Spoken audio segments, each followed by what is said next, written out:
Bom, pessoal, essa é uma das aulas que eu mais gosto, um dos assuntos que eu mais gosto, que é a cosmografia mítica. Cosmografia mítica porque é o mapeamento da realidade com base nessas estruturas mitológicas. Né? Tem muitas formas de fazer essas divisões. A cosmologia não é um assunto fechado, né? Ela é um assunto, assim como a gente pode dividir o logos de muitas formas, a gente pode dividir a realidade de muitas formas também, né?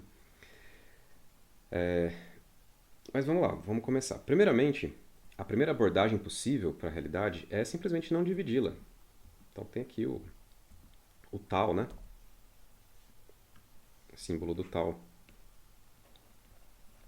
Ou seja, eu não estou dividindo a realidade. Simplesmente a experiência, o caminho e as dualidades são todas a posteriori. Essa é, na verdade, é a forma mais real de olhar para as coisas. Porém, ela não dá informação nenhuma para a gente, né? Ela é completamente não analítica. Ela não permite análise. Ela é só contemplação silenciosa, perfeição, eternidade, conhecimento em primeira mão. Mas aí acabou, né? Nada para o nosso cérebro de macaco brincar. Tem uma segunda estrutura, né, que é quando você olha para essa realidade agora, para a experiência de uma maneira muito específica, onde você discerne, primeiramente, a unidade de todas as coisas, né, que eu vou simbolizar por esse ponto aqui. Na verdade, deixa eu já colocar aqui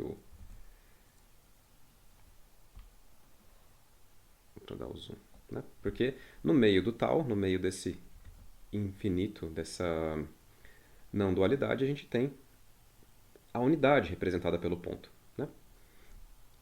E esse ponto, que é a luz branca, como a gente já viu, ele se divide como se ele passasse por um prisma e se espalhasse em todas as cores do logos, permitindo toda a variedade de conteúdos da experiência e também a nossa capacidade de interpretar e reconhecer esses conteúdos. Então, os arquétipos, são as cores aqui do logos, têm essa dupla função. Uma é permitir que as coisas aconteçam, porque elas fornecem os moldes das coisas, principalmente, basicamente, né? Em todos os níveis, tá? Não só os objetos físicos, mas também os objetos mentais. As emoções, os pensamentos, os conceitos, tudo vem desses moldes aqui, básicos, né? Perfeito. Então, a não dualidade, a unidade, que também é totalidade, é a mesma coisa. Falar em totalidade e unidade é a mesma coisa. E o logos, que é esse círculo de arquétipos. Até aqui a gente já passou, né? A partir de agora, então, vamos olhar para o que tem pela frente. Então, a primeira coisa é dentro, como se dentro do logos existisse aquilo que a gente pode chamar de esfera de realidade, certo? O nome pode parecer complicado, filosófico, mas é muito simples. A esfera de realidade é basicamente o universo, do nosso ponto de vista. Ele é uma esfera do tamanho, ela é uma esfera do tamanho na verdade, de tamanho arbitrário, ela é centrada no nosso coração e a fronteira dessa esfera, ela se estende até onde a gente quiser, até onde a, a, a, a consciência se expandir. Então ela vai até o infinito se a gente quiser. Se eu pensar no infinito, né? Então, ou seja, ela tem um raio arbitrário, o tamanho dela é arbitrário. E dentro dessa esfera acontece a experiência, basicamente. Então todas as coisas que acontecem aqui dentro. Certo? Do que essa esfera é feita? Daquilo que a gente pode chamar de quintessência. A quintessência, ela está além de todas as formas, porque ela é justamente a matéria-prima de todas as formas. É como se a quintessência fosse a substância que se molda segundo os moldes dos arquétipos. A gente viu que os arquétipos são os moldes, mas o que é que está informando ali? Né? Quintessência. A maneira mais didática de pensar na quintessência é como realidade líquida. Pensa nessa realidade como uma luz branca líquida, viva e consciente, mas absolutamente desprovida de qualquer forma. Essa amorfia fundamental da quintessência é justamente a capacidade de assumir qualquer forma que o logos possa produzir, certo? Então a quintessência, ela sai desse estado de amorfia, né, o estado fundamental da quintessência é a amorfia, assume uma forma e depois retorna, certo? Então as formas, elas emergem desse oceano de amorfia e retornam para esse oceano de amorfia. Nenhuma forma é permanente, porque a, o estado natural da quintessência é amorfia, sem formas, certo? Daí vem a lei da impermanência no budismo, a lei da entropia na física, né, indicando que as formas tendem a se desfazer com o tempo. Elas emergem, assim como na água, né? Tô ali na piscina, se eu passo a mão na superfície da água, parece um sulco, mas rapidamente a água cobre aquele sulco e some. É o mesmo padrão, tá? É o mesmo padrão. Outros nomes para essa esfera de realidade são esfera de percepção, esfera de consciência, esfera de sensação. Por quê? É, é onde as coisas acontecem, basicamente, né? Então lembrando que essa esfera é como se ela existisse dentro do logos. Como se fosse uma região dentro do logos onde joga-se um véu. É a história desconhecida, lembra? De 2 semanas atrás. E aí dentro dessa história desconhecida é que algo pode acontecer. Que a grande questão é que no logos tudo está acontecendo ao mesmo tempo na eternidade. Então, ao mesmo tempo, isso significa que nada está acontecendo em específico. Se tudo está acontecendo, então nada está acontecendo em específico. Ou seja, nessa esfera onde as coisas acontecem em específico. Certo? Então vamos lá.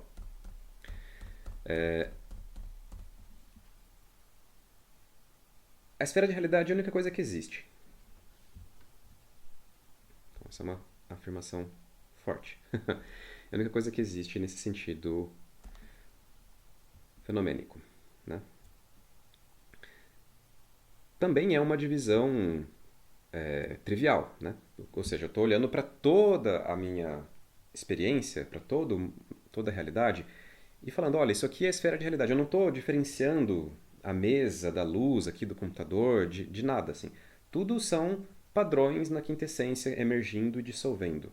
Alguns mais devagar, outros mais lentos. Então, o, o vagalume piscando é rapidinho. Uma célula absorvendo ali uma molécula de comida é rapidinho. Porém, um sol que nasce e morre em bilhões de anos é um processo um pouco mais lento, mas ainda assim é um padrão que emerge, atinge o seu ápice e se dissolve novamente na quintessência. Ainda assim é a mesma coisa, né? É um processo, são processos transientes, impermanentes. Mas ainda assim, olhar para tudo como uma coisa só e chamar isso de esfera de realidade também não me permite muito poder analítico. Então a gente vai precisar falar um pouco mais. E essa não divisão, ela reflete o estado primordial das coisas, o estado cosmogônico, né, onde nada existia em específico a não ser as chamadas águas prístinas, ou águas primordiais. Como se a única coisa que existisse fosse um grande oceano de quintessência e nenhuma forma, ainda. Né? Então não é apenas uma abordagem epistemológica para entender o mapa mítico, mas também um estado primordial da realidade. E o segundo passo epistemológico também reflete o segundo passo cosmogônico. Ou seja, eu vou fazer uma divisão binária disso daqui. Eu vou dividir o que é uno e total em dois. Né?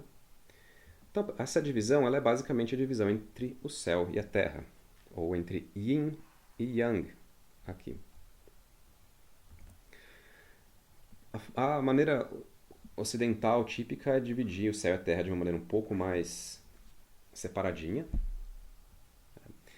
E a maneira mais oriental é nessa forma dinâmica, que esse aqui é o próprio símbolo do Tao. De uma ou de outra forma, a gente percebe, o que a gente percebe aqui, né? Uma bolinha preta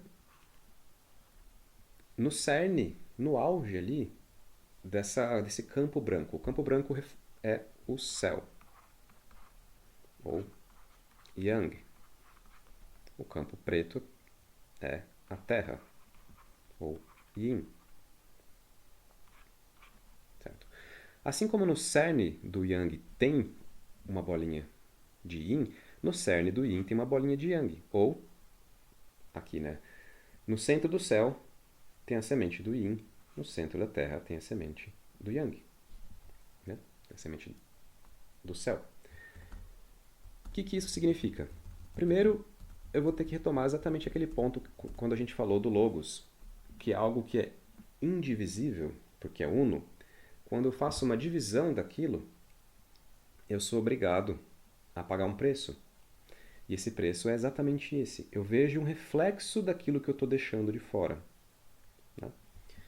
Se não existe uma verdadeira divisão entre céu e terra, quando eu divido didaticamente, né, passo aqui a faca dividindo a realidade entre céu e terra, eu vejo um reflexo da terra no céu e vejo um reflexo do céu na terra.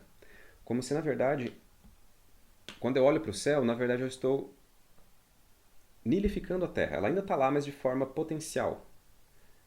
O céu está reificado, né? O céu e a terra continuam coexistindo ali. A única coisa é que, nessa divisão que eu chamei de céu, eu nilifiquei a terra e reifiquei o céu. Ou seja, eu olhei o céu como real e nilifiquei a terra. Então a terra se reduziu a uma sementinha potencial, mas ela ainda está ali. E a mesma coisa para o céu, para a terra, né? Eu nilifiquei o céu nessa segunda parte aqui e reifiquei a terra. Mas o céu continua existindo, ele só foi comprimido, reduzido, repotencializado como uma semente. Mas ele está ali com todas as suas possibilidades, porém, são possibilidades adormecidas. Certo? E a visão taoísta da coisa, ela é um pouco mais refinada até, porque ela indica até esse processo de que a Terra está sempre se transformando no céu e o céu está sempre se transformando na Terra. Porque no auge da espiritualidade, da abstração, o que a consciência deseja é justamente a experiência. E ela mergulha na experiência. Porém, quando ela está no auge da experiência, esquecida da sua infinitude, ela sofre e ela deseja retornar para o céu. Então existe esse processo. A ordem e o caos, refletindo justamente essas transformações dinâmicas. Mas o importante é, não existe uma divisão dura entre céu e terra. Como a gente fez lá o exemplo dos 4 elementos, mas poderia ter sido os 12 signos, e aqui a gente fez uma divisão em 2 só. Mas a mesma coisa acontece. Uma reflexão de um no outro. Certo? Para o nosso mapa, eu vou fazer uma divisão um pouquinho mais simples aqui, mais didática. Passando uma linha no horizonte da esfera. Uma linha, aliás, formando o horizonte. E aí eu vou ter a parte de cima, vou chamar de céu, a parte de baixo vou chamar de terra. Imagina eu aqui no centro, né, da minha esfera de experiência. Então isso aqui é o chão, que está para cima do chão é o céu, que está para baixo do chão é a terra. Então pensa na terra não meramente como o chão que eu piso, tá? Isso é importante. A terra como subterrâneo, aqui nesse caso. Não é a terra elemental. É a terra como o subterrâneo, a terra como a materialidade das coisas. Então, o céu e a terra eles são o casal primordial de arquétipos. E eles vão ser mitologizados nas diferentes culturas bem no começo ali da cosmogonia e também da teogonia. Por exemplo, na mitologia grega, o céu ele é chamado de Urano. A terra ela é chamada de Gaia. Então, sempre eles aparecem inicialmente nas mitologias. E é a partir da união de Urano e Gaia que vão surgir os titãs, depois dos titãs os olimpianos, e aí toda, né, toda a pletora de deuses que compõem a mitologia, certo? Então, geralmente eles são um casal primordial, tanto que é chamado de pai céu e mãe terra, né? Porque existe uma projeção, inclusive, desse arquétipo paterno no céu e do arquétipo materno na terra. Pensa na criança como ela não tem experiência, ela vai interpretar a realidade justamente pelos arquétipos que já estão embutidos nela. Ou seja, quando a criança nasce, o pai é o céu para ela e a mãe é a terra, né? Então é o deus e a deusa, é o rei e a rainha.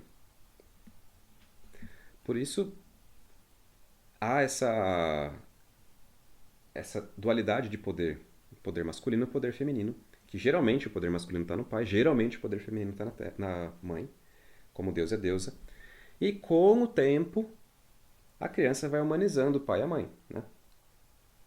Com o tempo, se tudo correr bem, ela vai humanizando. Mas no começo, como que ela tem, a única coisa que ela tem para projetar na realidade são os arquétipos, ela vai olhar o pai como Deus, como o céu, e a mãe como a terra, certo?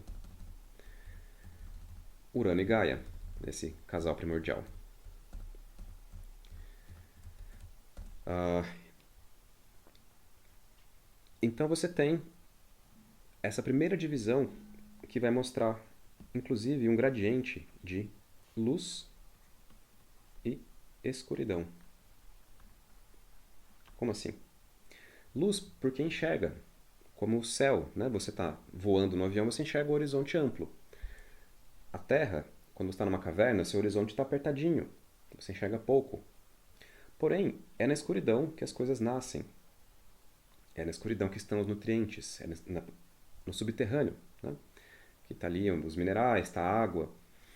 Então você precisa das duas coisas. Você precisa do espaço, a espacialidade da Terra que vai sustentar ali a semente. Você precisa também da luz, que vai dar energia para a semente. Então do céu vem a energia. Vem a energia, vem as formas também. E da Terra vem a matéria, vem a base, onde as formas se apoiam, onde elas se locomovem, onde elas se nutrem. Então, como realmente a fusão dessas duas substâncias, dessas duas energias básicas, é que vai dar origem a todas as coisas que caminham sobre a Terra, né? E percebam que nem o céu puro é uma região habitável. Você tem lá os pássaros que voam, mas eles vão abaixo comparado com a atmosfera, né, ou o cosmos. E você tem também o subterrâneo. Ah, tem animais subterrâneos, mas comparado com a profundidade da Terra, está tudo bem perto da superfície, tanto as aves quanto. Então, a região fértil mesmo, onde as coisas acontecem, é a superfície, é o chão, onde o céu e a terra se tocam. Certo? É a união do céu e da terra que dá vida para as coisas. Não é meramente o céu, nem meramente a terra. Você vai. Não é tão trivial definir o que é o céu e o que é a terra, porque inclusive isso depende da perspectiva. Se você estiver meditando num estágio avançado, estiver lá em cima, o que é terra para você muda, assim, como se o seu chão ficasse aqui em cima. Então tudo que está para baixo de você, você vai experienciar como terra. Então, no certo sentido, céu é o que está acima de você, terra é o que está abaixo de você, onde quer que você esteja. Tá? E o que é estar acima e abaixo? A maneira mais simples de definir é a questão da causalidade. Ó, então, nem faz depois, eu vou te chamar de causalidade. Causalidade é quando uma coisa provoca mudanças em outra. É a causa de outros. Um evento causa outros eventos. Tanto que a gente costuma associar aos deuses, esse papel de causadores das coisas. mediados pelos planetas, pela astrologia, em algumas tradições, né, babilônica, por exemplo, mas ainda assim os habitantes dos céus como os causadores dos eventos na Terra, certo? Então o céu é aquilo que me é causal, ou seja, aquilo que me afeta, que eu recebo a causalidade. E a Terra é aquilo que recebe a minha causalidade, ou seja, é onde se manifesta aquilo que eu causo, o que eu movo. Então a Terra recebe a causalidade e o céu imprime causalidade. Certo? Basicamente isso. Uma maneira mais simples.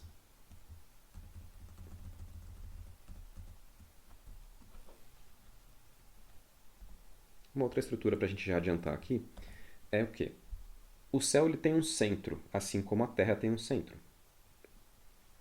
O centro do céu é o zênite, que é essa distância na vertical, projetada no infinito aqui, ou projetada no topo da esfera. Se eu estiver em pé, vai ser o que está exatamente acima da minha cabeça. E o centro da Terra é o nadir, que no caso é o literal centro da Terra. Né? Se eu mergulhar para baixo na vertical, eu vou chegar eventualmente no centro da Terra. Mas essas estruturas, ainda que eu esteja colocando alguns referenciais geográficos para eles, astronômicos, geográficos, elas são estruturas mitológicas. A gente vai ver que elas têm um significado mais amplo. O Zênite como a fonte das coisas, né, ou como o Big Bang, a fonte de onde as coisas surgem, e o Nadir como se fosse um ralo cósmico, onde as coisas são sugadas. Né? O que mais? Tá, para essa divisão, é isso. O que importa a gente perceber, basicamente, esse arquétipo fundamental de masculino e de feminino, de pai e mãe, de deus e deusa, rei e rainha, que vai se manifestar e vai governar todo o resto das coisas. Então vamos lá.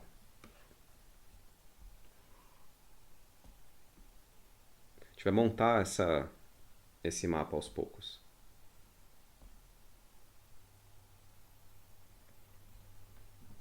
Certo? O que mais?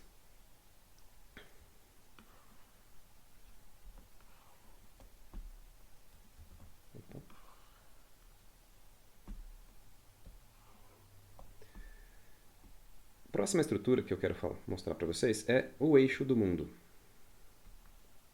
Tá? O eixo do mundo é a união do céu e da terra.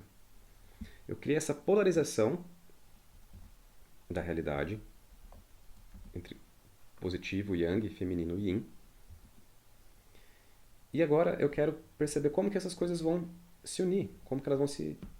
Porque elas vão gerar as coisas através da união. Então, justamente por essa polarização, é que surge também uma força atrativa entre o céu e a terra e forma-se um eixo, como um eixo de luz. Como se fosse a coluna vertebral. Né? Como se nossos pés estivessem ligados nesse polo yin e a nossa cabeça no polo yang. Então aparece um eixo tentando aproximar essas duas energias. Esse eixo ele vai se manifestar como um polo, né, como um poste nas mitologias que está no centro do mundo, como uma árvore, como uma montanha, ou como uma montanha, com uma árvore no topo da montanha, né, a árvore da montanha, a famosa. Então, a forma como esse eixo do mundo se manifesta varia, mas ele sempre está lá, né? Tendo esse mesmo papel de conectar o céu e a terra. Então, eu dei aqui dois exemplos. Um como a Yggdrasil, a árvore dos mundos na mitologia nórdica, a própria árvore da vida aqui na verdade, essa não é a árvore da vida, essa é a árvore dos mundos. Também aqui na mitologia hebraica, cabalística. E uma maneira bem conhecida como esse eixo se manifesta é na coluna vertebral, em especial dentro da mística yogi, mística hindu, dos chakras, como esses grandes centros de energia que representam mundos internos. E eles se conectam também com outros planos de realidade, mas há um reflexo no microcosmo. Certo? Isso é uma coisa que a gente precisa tá de olho desde agora. Esse mapa mítico da realidade, ele vale para o macro, mas vale para o micro também. O micro é a existência humana e o macro é o cosmos. Então existe uma dupla projeção. Você pode olhar para o macrocosmo como um corpo humano, ou você pode, né, como um corpo humano, ou você pode olhar para o corpo humano como um microcosmos. É um jogo de palavras, mas a ideia é mais ou menos essa. Então, repetindo, o, o cosmos pode ser visto como um grande corpo humano, ou o corpo humano pode ser visto como um microcosmos, porque a estrutura é a mesma. Tá? Bom, então o eixo do mundo